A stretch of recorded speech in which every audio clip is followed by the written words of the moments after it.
All right. Hi, everybody. Welcome to episode 28 of Martinis with Scott.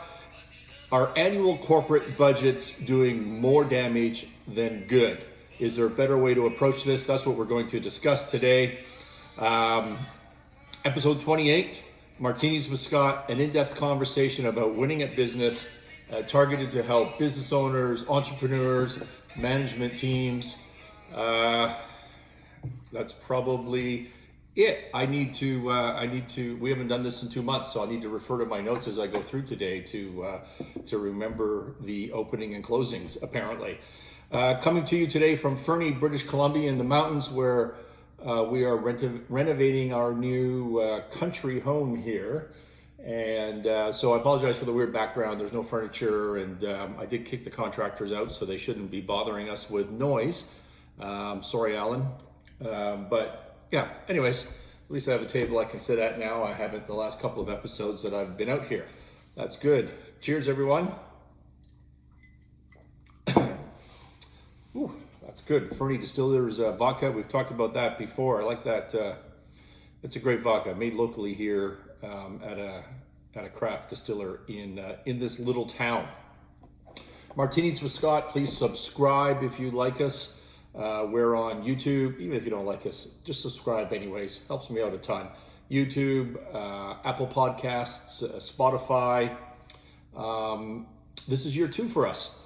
We were back after holiday, so I think we did a show early December, and here we are. I don't know when this is going to show, but it's late January right now. And so I've been off almost 2 months, which was a well-needed break.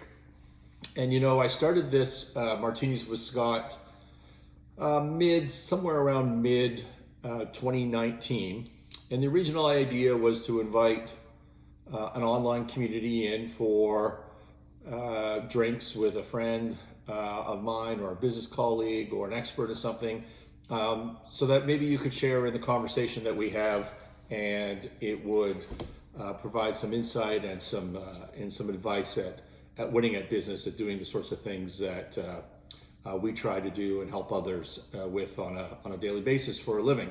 And so, you know, it was intended to encourage a discussion, and it was been a lot of work in 2019, and it wasn't started. I didn't start it with any expectations. I thought, well, it'll be interesting. I like to learn new things. I've never done this before. I thought it might be fun. Let's see where it goes. Since then, in 2019, we did 31 shows.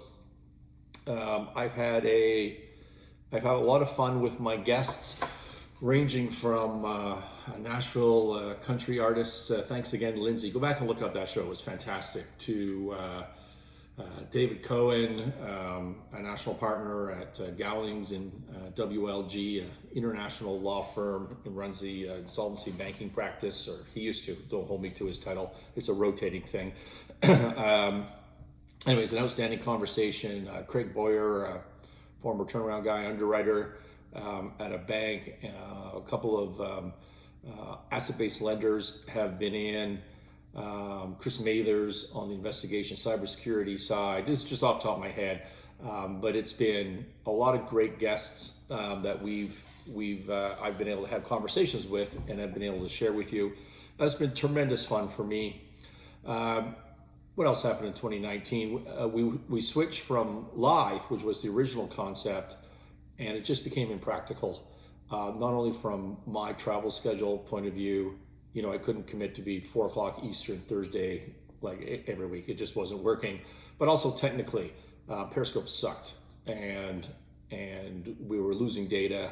We were losing footage, so people would come in, they'd travel from the other coast to come and sit down, have a drink, have a conversation, you know, for your benefit, and then we'd lose we get 5 minutes out of an hour and a half. It was ridiculous. So that was a problem, and I've learned a lot about platforms and the production on this. And I'll tell you, anybody who wants to do this, we've spent a lot of money. We've had a bunch of experts, and nothing quality-wise is better than my iPad on a tripod with no microphone.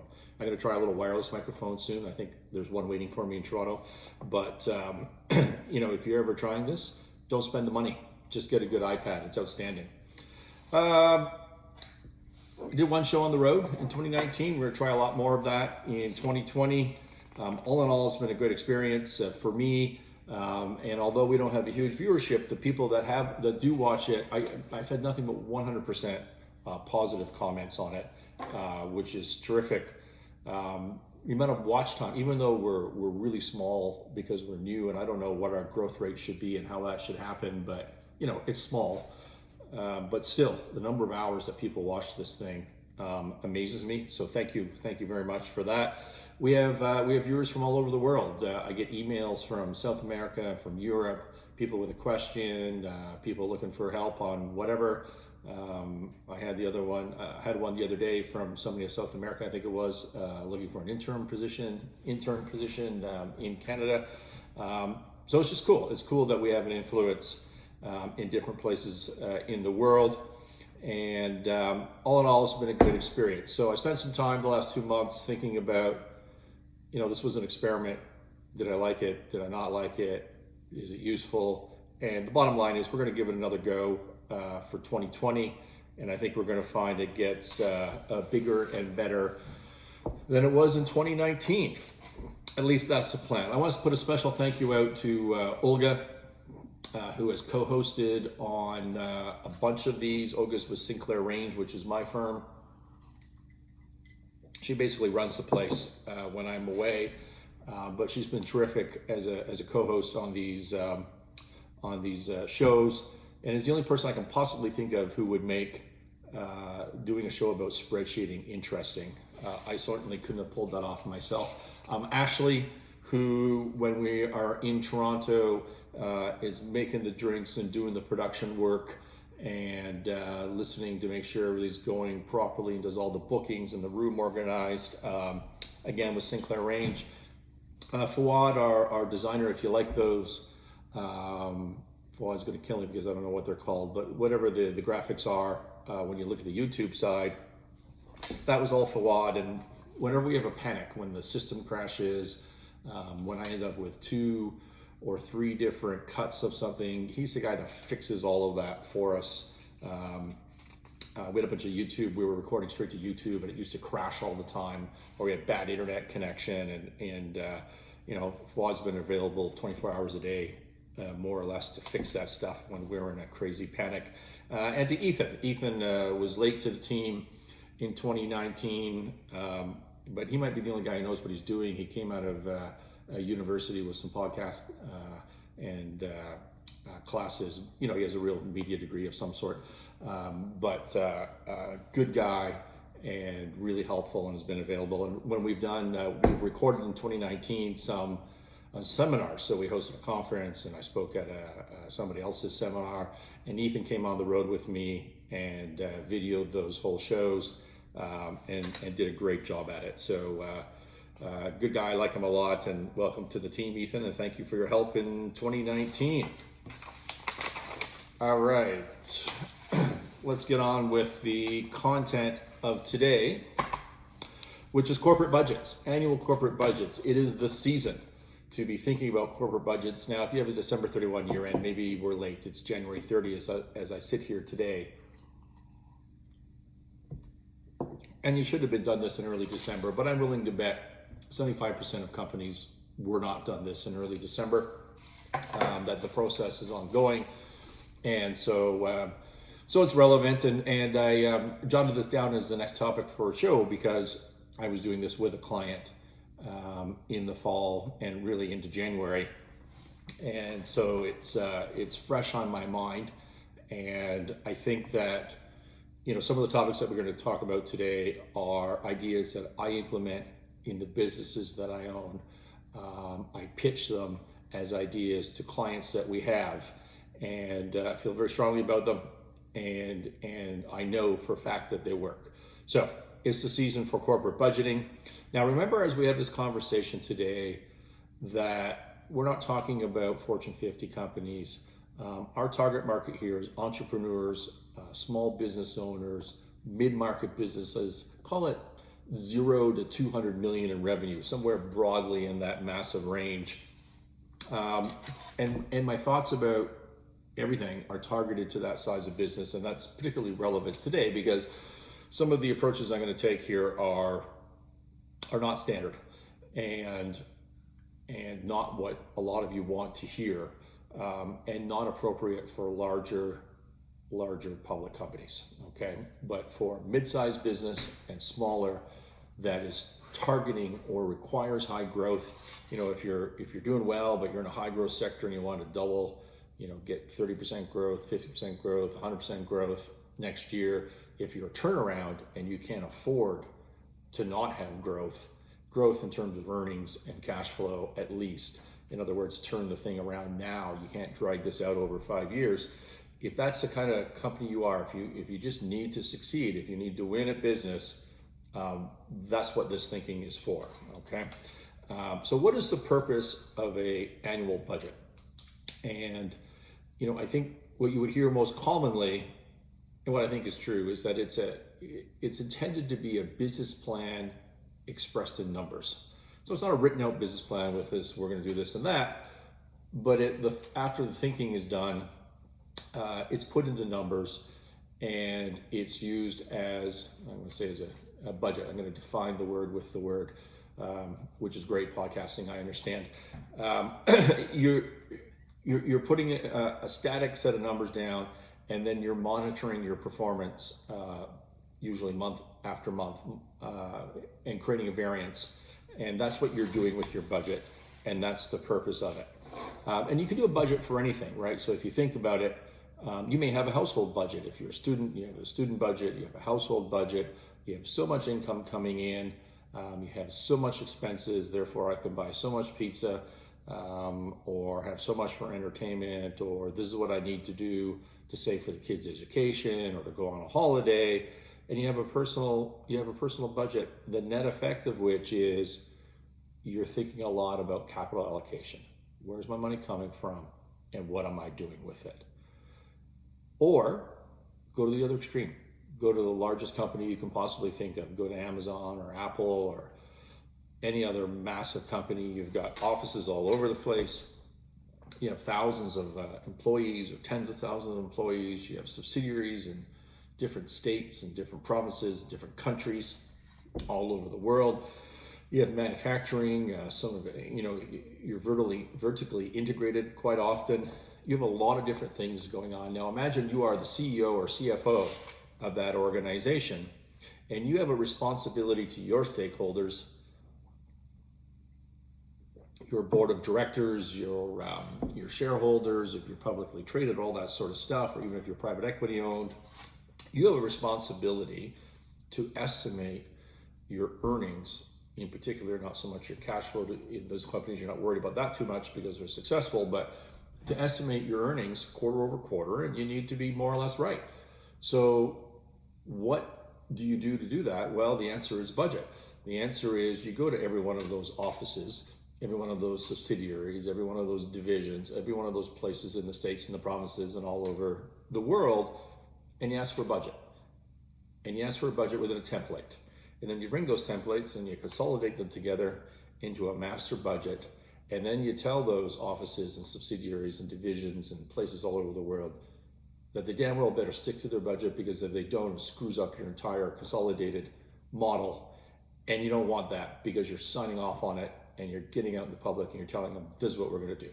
So, that's what you do with that budget. And at the end of the day, what the subsidiaries and divisions and other other offices in different countries are telling you is how much cash you're going to make and what they're going to spend their cash on.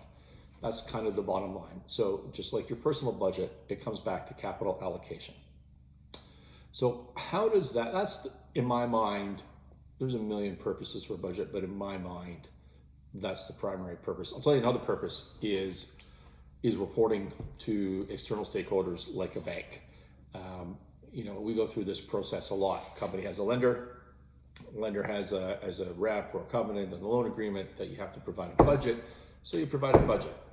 Do you think about it? Not really. I'll tell you exactly what the budget needs to say. It needs to say that you have enough cash available to service your debt, number one.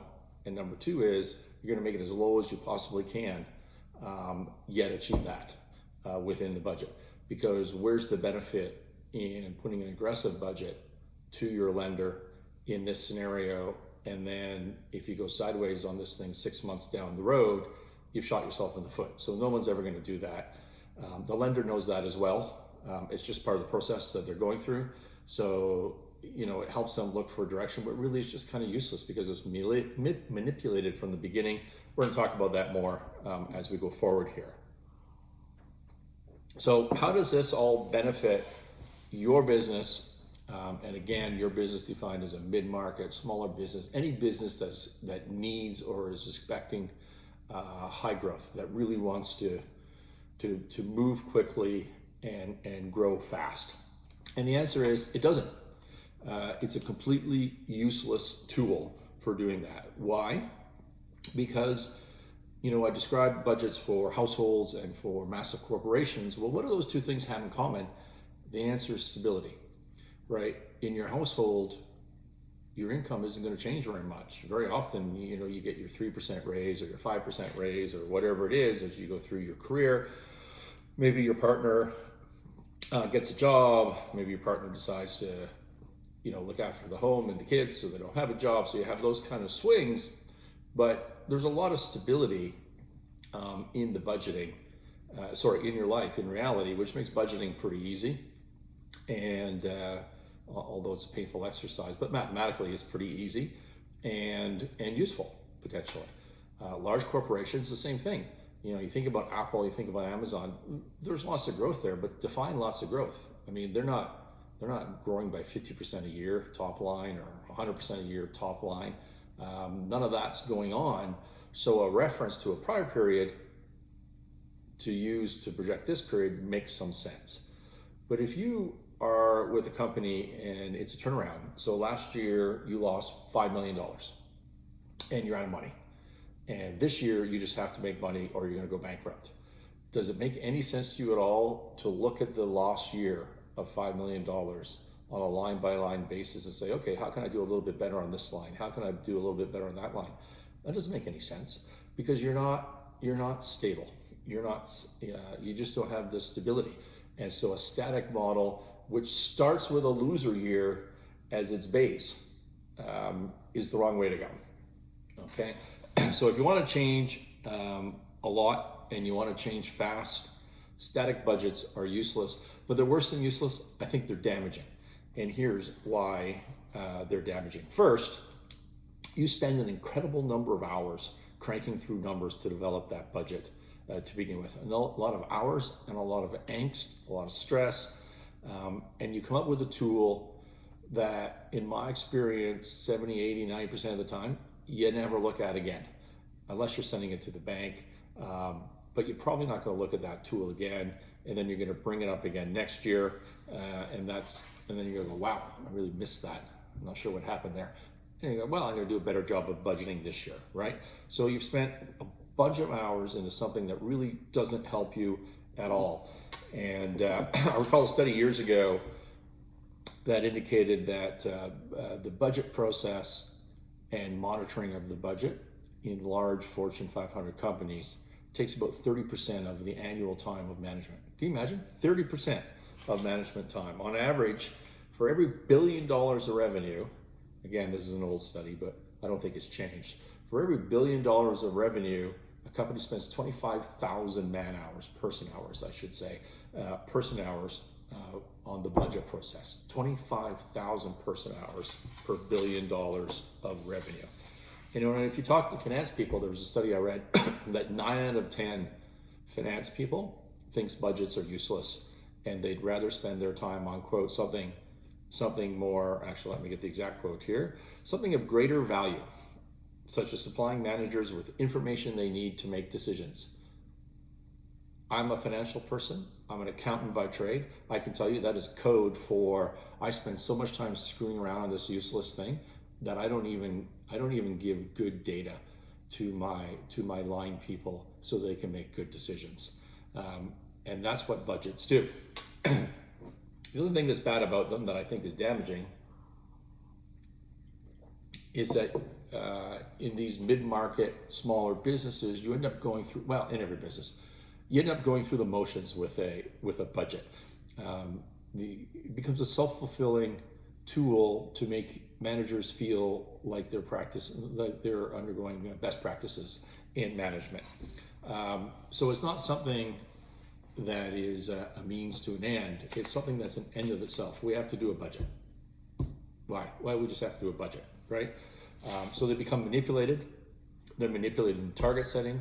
They're manipulated in variance analysis. They're manipulated in cause and in HR performance.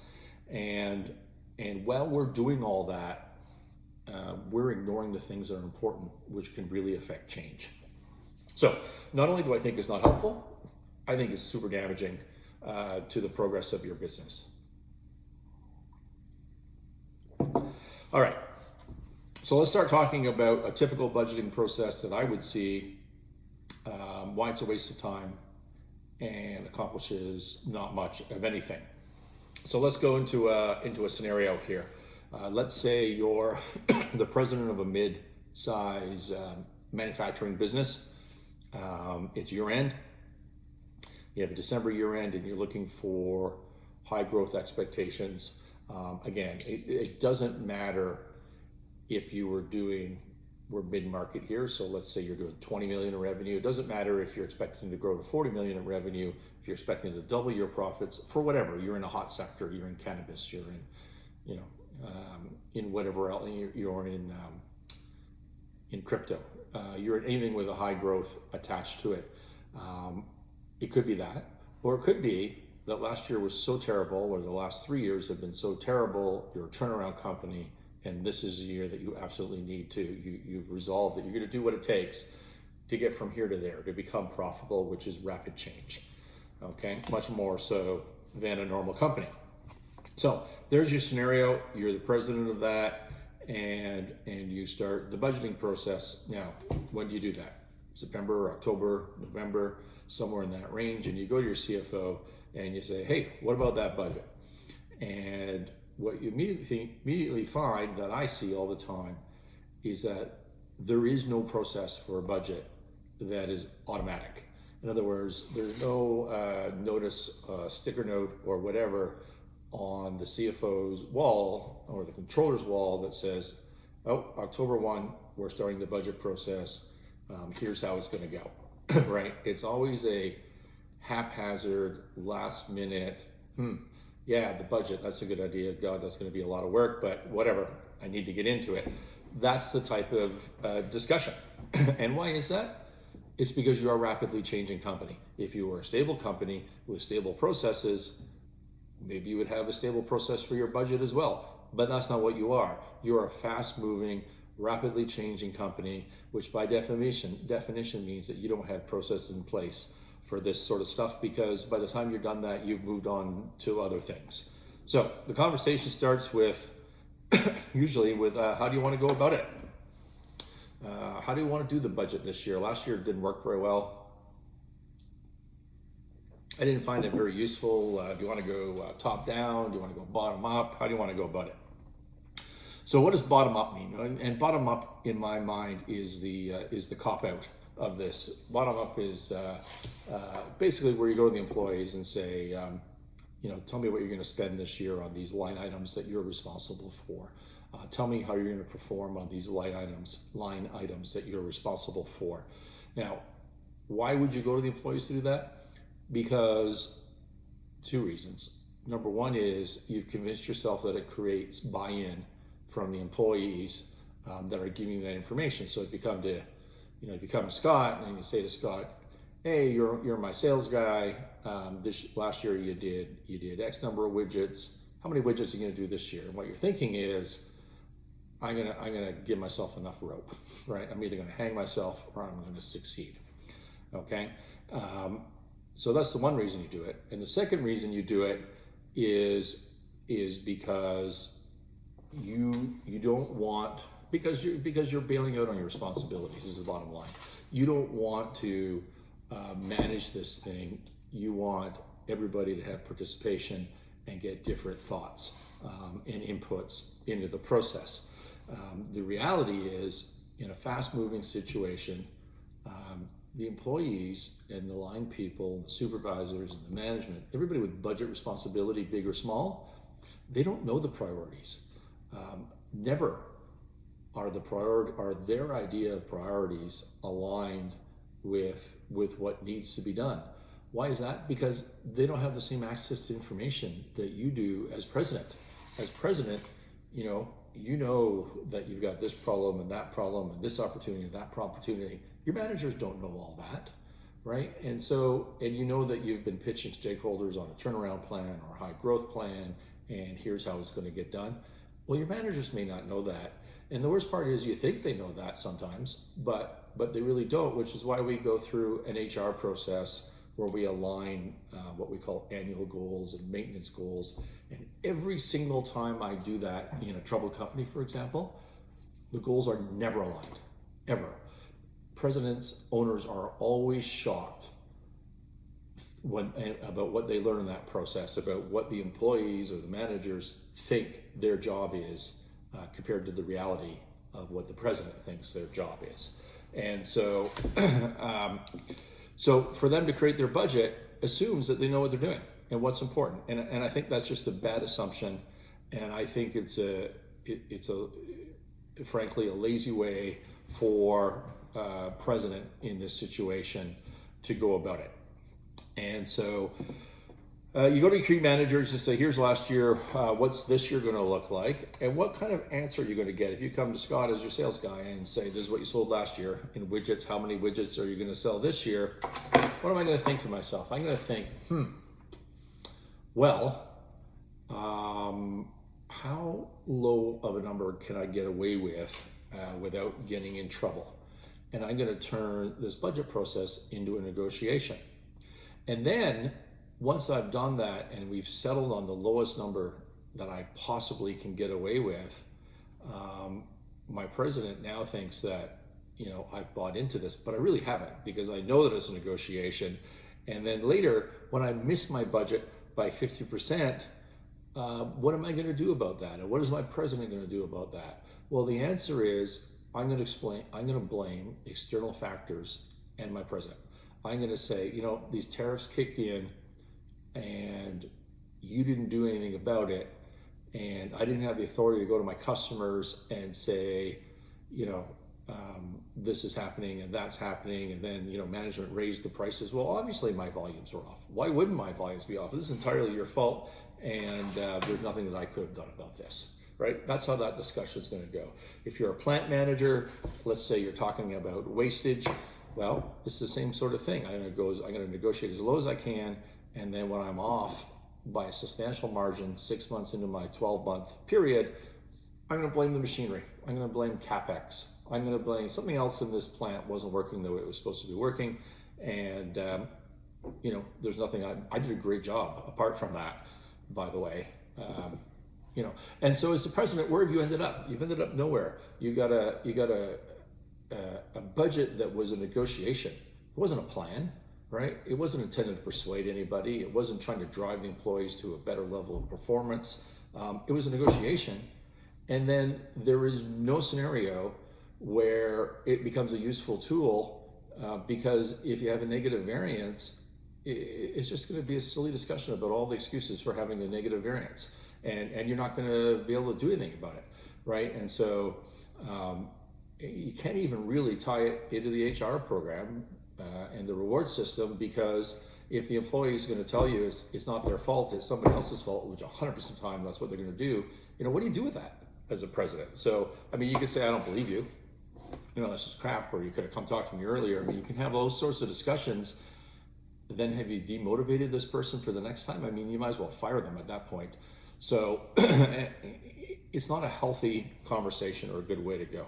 What about a top-down approach? That was bottom-down. Top-down approach is the opposite.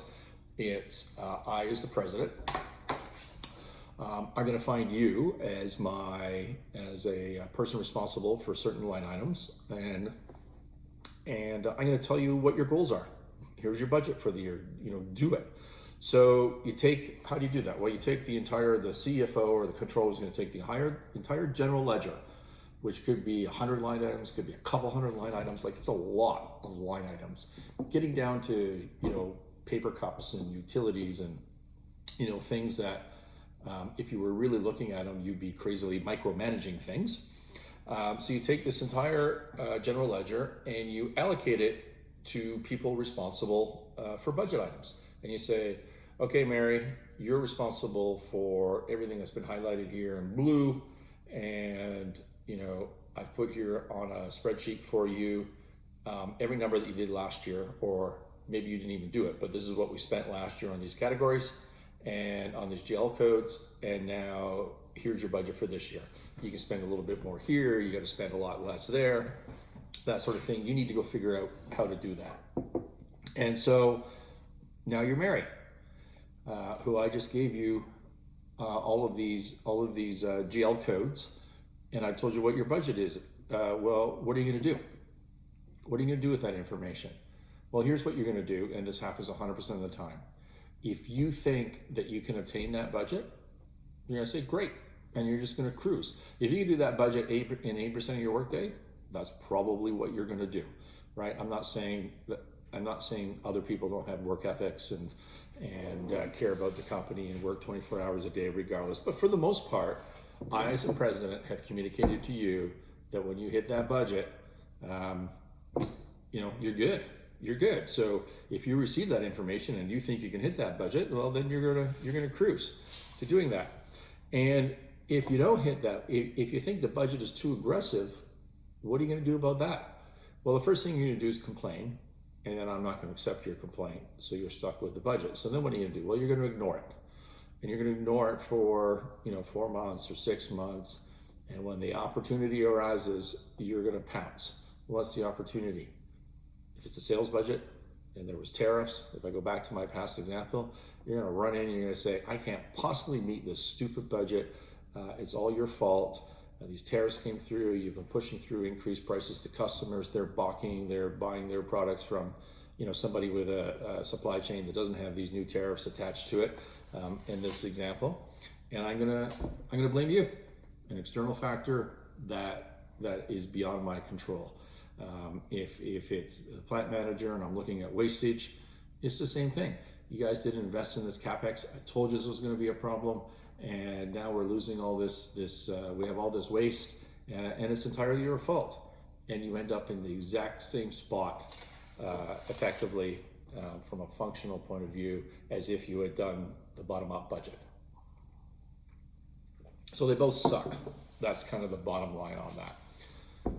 Not only are they not effective, and that's where you end up, but to prepare the budget, it's going to take your CFO and controller dragging a bunch of other resources in 60 to 90 days, probably closer to 90 days to create the budget template, gather the information, do all the documentation, get the approvals throughout, from this line right up to the president, to the board of directors. Everybody needs to sign off on this.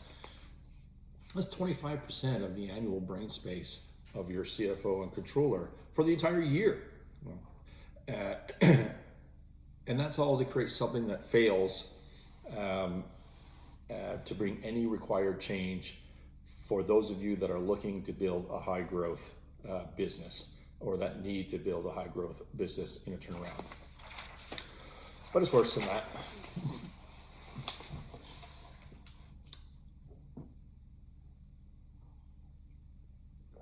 After you've spent the 90 days putting this budget together, your controller spends every month after that doing a variance analysis.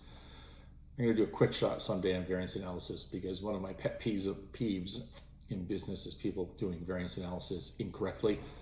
Here's the spoiler alert. This is not a mathematical plus minus. It's a positive negative. It's good or bad. Think of it that way. Don't think of it as plus or minus. So they're going to do these variance analyses every month or every period. They've got to explain them. They've got to do the write-up. That could take somewhere between a day and 5 minutes, probably 12 times a year. And my question to you, having spent all that time worrying about variance analysis, is, as the president, what are you going to do with a negative sales variance or a negative wastage variance? What does that tell you as president? You're 3 months in and you've got a negative variance on a key item. What does that tell you? What it most likely tells you is your budget is wrong. That the 90 days that you spent aren't making any sense. and it's not working. And if you approach the sales guy and ask them that question, if you approach the plant guy and ask them that question, well, we already talked about what their answer is going to be. The budget's wrong. There's been external factors. So what does this variance do for you, right? It gives you some direction. It tells you, well, we got a lot of wastage, more wastage than I thought. That's a problem. If you didn't know that from walking the floor every single day, if you had to wait for a monthly variance to tell you that, you have bigger issues. What does a positive variance tell you? That was a negative. Let's say you have a positive sales variance. Let's say you're 5% above your budget for the first quarter. What does that tell you as president? The answer is nothing. The answer is you didn't look at it. You looked at it, you said 5%, oh, cool, okay, where's my problems, right? You look for the negatives. You ignore the positives. You don't think to yourself, I have a positive variance. I wonder what's selling better. I wonder if I got better prices over here. I wonder if this product's moving better than that product. You never do that. What you do is you say, cool, I beat my budget. Why? Because budgets are not treated as a means to an end. They're just treated as an end in and of themselves, which is a huge problem. So, summary of the first issue I have with current budgets is that they accomplish nothing, and I think they're damaging from both the perspective of the amount of time that goes into them that ought to be focused on better things, and also because they give the illusion to a management team that they're doing something useful when in fact they're really not. All right, my other issue with budgets, primary issue, is that they're static. What does static means? It means you did the budget once and bang, there's your budget. It doesn't change. Okay, so you went ahead and you spent these, let's go back to our manufacturing company. You're the president again. You spent these 3 months working on an awesome budget. None of the problems that I talked about before are going to apply to you because you're going to be diligent and everything's going to work out the way it ought to work out. Excuse me, and you're convinced it's a useful tool. Now, here we are, January 30th. You're going to get reporting for January, the month of January next week. And what it's going to tell you is that we had an Asian coronavirus and that the world is down 40%, or at least those in our industry. And why? Because we decoupled from China. We haven't decoupled from China. We should have last year, but we didn't. And now we're down this 40% because our entire supply chain has fallen apart. Also, we didn't budget New Year's in China, so that was an issue. But mostly, this virus thing is killed our supply chain, and we're down 40% in January, and we're also going to be down 40% in February. Okay, so you're down 40% for 2 out of your 12 months, right out of the gate. So now, what are you going to do? Now you need to be materially over budget every single month for the next 10 months just to catch up to neutral, to catch up to even. Is that going to happen? Are you going to accomplish that? Or is your budget crap at this point? Should you just show it and throw it in the garbage? Does your variance analysis make any sense, or has it turned into a cut and paste exercise? That's an Excel reference, but my variance, sales are down, explanation, coronavirus, cut and paste, just all year long, like for 12 months, because I never caught up. That's all I'm going to say, right? That's what happens with these budgets. And so month 1, period 2, the budget, you might as well throw it in the garbage. It's useless at that point. It's not a tool. The right tool for putting your numbers into a business plan is a rolling financial model. And we did a show on that before. You can look it up on YouTube or Apple Podcasts, do a search on Martinis with Scott. I think the title of the episode was Financial Tools Required in a Troubled Company. It doesn't have to be a troubled company, it could be a high growth. It's the exact same tool, but what it does is there's no end date. So it's not for a year, it's for 3 years or 5 years. It rolls, meaning that when January comes in, we put in January actuals with the 40% decline, and then it updates the whole thing going forward. We're not doing a variance on it, we're just updating. And what we do is we look at our assumptions, and let's say revenue is what assumption we're looking at, and we say, well, I think I'm going to get creamed by 40% in February as well, and maybe 20% in March, and then it's going to be normal after that. So I reduce those 2 months, right? And that becomes a tool that's I think, easy enough and critical to managing a business, whereas a budget did you no good in that scenario at all. All right. What should you do that's better than a budget? What tool would accomplish your objective of high growth or your need for rapid change and rapid growth? And so to me, rapid growth change that happens very quick is a function of both strategy and execution. And because I work with troubled companies a lot, I lean heavily on execution. Having a great strategy when you're out of money isn't all that helpful. Execution is where it's at. So I'm not saying to be a successful entrepreneur, to grow the next Uber, that you don't have to have a great strategy. You do. You have to have a terrific strategy, and you have to execute. Those are the 2 points. But in troubled companies in particular, it's about execution, which is why I focus on that more. So to me, the annual budget exercise, not the budgeting as I've described it, but the idea of sitting down in October, November, December and going through an annual planning exercise creates an opportunity for an excellent tool to persuade people to focus on the things that you believe are a priority when you're the president of this organization, and to persuade them to change their behaviors, which is what has to happen for better execution. Doesn't mean their execution was bad before, but to get to the next level, which is what we're talking about, people have to do things differently. And that's about prioritization, and it's about motivation. So for every key employee that has a budget or other similar responsibilities, what you need to do is give them at least one, but no more than 3 things that are their targets for the year. Okay? It doesn't have to be a GL line item, but it could be a GL line item, right? So it could be you're responsible for this GL line item and that GL line item, and this KPI, this key performance indicator. All right, or it could be 3 KPIs and no GL line items, because we're not about budgeting GL line items anymore. We're about directing people to spend their time and to outperform on the 1 or 2 or 3 things that are going to best influence this business and create the change that we're looking for. Okay, so I think we've done a show on KPIs before as well. I don't recall, but look it up. If we haven't, we'll do one in the future. I'm sure someone will remind me. Now, where do you get those KPIs and other targets that you want to give people as part of their budget process?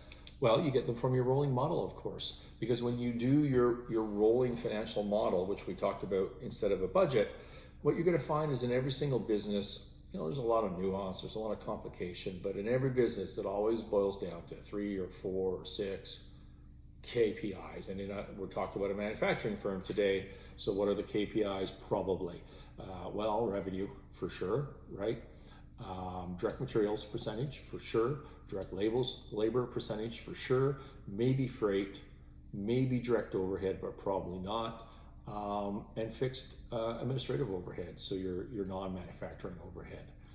Those are going to be your big ones. I mean, there's a hypothetical company, so maybe there's much more, but those are going to drive the whole P&L side of your model. Get your KPIs out of there. And don't just tell somebody, well, you got revenue, right? It needs to be specific. So then you turn to asset utilization, you turn to pricing, you turn to filling up your pipeline, something that person that you're giving this responsibility to can have control over and have effect on. So the 1 to 3 things that you give them, the targets, have to be directly in their control. You have to do your best and be ruthless about eliminating excuses, from outside, like we talked about before. Well, I can't do my job because this guy didn't do his job, and so I didn't hit my targets. This has to be in their control, or don't give it to them. It's not going to have any meaningful change unless it's directly in their control. They have to be measurable, which means that your accounting department has to be able to report back to this person on a regular basis, hey, this was your target for whatever it is, and here's where you're at. And because people need that information. Okay, so it has to be measurable and it has to be reportable. I said 1 to 3 items. It has to be limited in numbers, so that when the person wakes up in the morning, it's pretty clear what their mission is today, and they remember it, right? If you give them a list of 48 things that they're responsible for and you're going to monitor them all the time, none of those things are going to happen. Or maybe 3 of them are going to happen, but it's not the 3 that you wish would have happened. So when you're dealing with high growth, when you're dealing with turning around troubled companies, same situation, you need to let go of your really long laundry list of things that bother you. You need to focus on the 1 or 2 or 3 things that will have the most impact right now, and you need to hammer those home and motivate people to focus on those same 1, 2, or 3 things. And that's really what we're talking about here. You have to reward them. They have to be rewarded, and that flows through your HR system. That throws, that could be in your annual thing, could be a quarterly HR system. It's a daily pat on the back. It's a morning management meeting where you talk about these things, the 3 things, and where we're at. But people have to be rewarded. And this is the point where we can talk about one of my favorite topics, which is directionally accurate. So what does that mean, directionally accurate? Well, let me ask you a question. I think I wrote this down somewhere.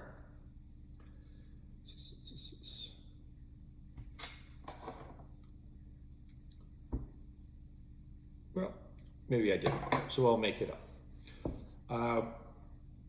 Would you rather have a situation where you had a budget that said, I want 5% growth? That's the budget on top line revenue. My revenue is going to grow 5% this year. And then actual revenue came in with 3% growth. So you had 3% growth and you had a negative 2% variance. Okay, that's scenario A. Scenario B is you had a completely unrealistic revenue budget of 20% growth and you only hit 10% of that. So you had 10% growth, but you had a 10% negative variance in scenario B. The budgeting process rewards scenario A, which I think when I express it this way, you're all saying to yourself, well, that's really stupid because obviously I want the 10% growth instead of the 3% growth. Directionally accurate. Set big goals. Don't expect to obtain them. Do not punish people for not obtaining them, but force the thought experiment of thinking, wow, how can I double my revenue? How can I get 50% growth or 30% growth? And what do you have to change massively to get from here to there? And then reward people for going on that journey. And if you end up at 10% instead of 3%, awesome. Awesome. Don't penalize them for missing budget of a 20%. Okay. Now that's a hypothetical example. And the devil is in the details in those things, but it's the biggest discussion I have, an argument I have with clients, because nobody thinks that way, or very few people think that way. They want a budget, and they always say, well, it needs to be realistic. It needs to be obtainable. It needs to be, conservative. Why? Why does it need to be conservative? If you need a conservative budget for your bank, do another one. Do your conservative bank budget over here, send it to the bank, do your variance on it. You check the box, that's all good. But to influence behavior of people in a company, when you're trying to get high growth, you got to set the bar high. You got to do some thought experiments on how you might get from here to there. And then you need to not penalize them for not getting all the way there, but you need to reward them for going through the process of getting some of the way there. Okay, so that's really the essence of this.